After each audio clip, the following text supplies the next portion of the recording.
Praise the lord. అందరికీ వందనాలు తెలియజేస్తున్నాను. ఈరోజు దేవుడు ఇచ్చినటువంటి చక్కటి వాగ్దానము యెషయా గ్రంథము 66 అధ్యాయము 13వ వచనంలో రాయబడినట్టుగా, ఒకని తల్లి వానిని ఆదరించినట్లుగా నేను మిమ్మల్ని ఆదరిస్తాను. నిజమే, తల్లి ఎంతగా ఆదరిస్తుందో దేవుడికి తెలుసు. దేవుని ఆయన సృష్టికర్త అయిన ఆయనకి ఒక తల్లిని ఎందుకు తయారు చేశాడంటే, ఈ లోకంలో ఒక ఆదరణ కావాలని. ఈ లోకంలో మనకి శారీరకంగా, మానసికంగా మనము ఆ తల్లి యొక్క ఒడిలో, ఆ తల్లి ఆశీర్వాదంలో మనము ఆదరణ పొందుకోవాలని ఒక తల్లిని ఎంతో ప్రేమమూర్తిగా సృష్టించాడు దేవుడు. పరిశుద్ధాత్మ దేవుడిని ఒక ఆదరణకర్తగా మనకి ఇచ్చాడు. ఆయన కనిపించకపోవచ్చు కానీ తల్లి కనిపించేటట్లుగా దేవుడు చేశాడనమాట.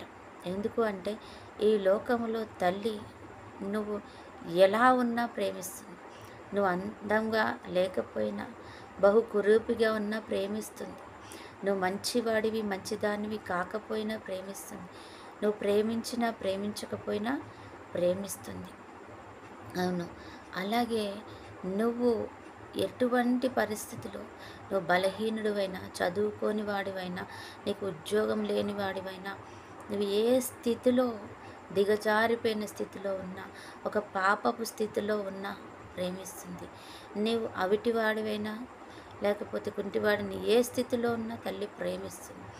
అదే ఒక పిచ్చివాడు అనుకోండి, నిజంగా ఒక మతి స్థిమితం లేని బిడ్డని తల్లి ప్రేమిస్తుంది. తల్లి ప్రేమిస్తుంది, బహుగా ప్రేమిస్తుంది. మిగతా బిడ్డల్ని ఏ రీతిగా ప్రేమిస్తుందో అదే రీతిగా ప్రేమిస్తుంది. కానీ అదే స్నేహితులు, బయటివారు, బంధువులు అయితే నవ్వుతారు. ఆ పరిస్థితులు పిచ్చివాడిగా పిచ్చి వేష్టలు చేసేవారిని చూసి నవ్వుతారు. అవిటి వారిని చూసి జాలిపడి అయ్యో పాపం అంటారు. లేకపోతే కురూపిగా ఉన్న వారిని చూసి స్నేహితులందరూ దూరం పెడతారు, స్నేహం చెయ్యరు. ఇదేంటి ఇలాగుంది అని నవ్వుకుంటారు.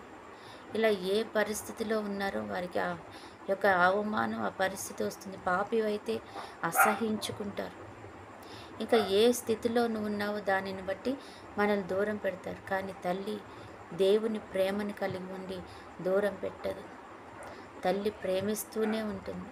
మనం ఏ రీతిగా ఉన్నా ప్రేమిస్తుంది. అందుకే దేవుడు అంటున్నాడు, ఒకని తల్లి ఎలాగ ఆదరిస్తుందో నేను కూడా మిమ్మల్ని ఆదరిస్తున్నాను.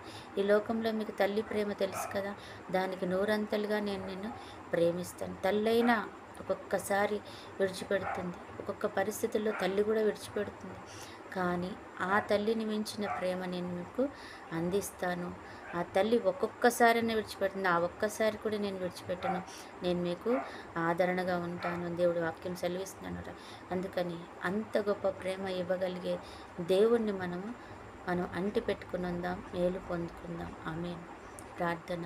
పరిశుద్ధుడైన దేవ, ప్రేమ కలిగిన తండ్రి యేసయ్య, నిజంగా ప్రభా, ఈ లోకంలో ఎవరూ ప్రేమించినంతగా తల్లి ప్రేమిస్తుంది.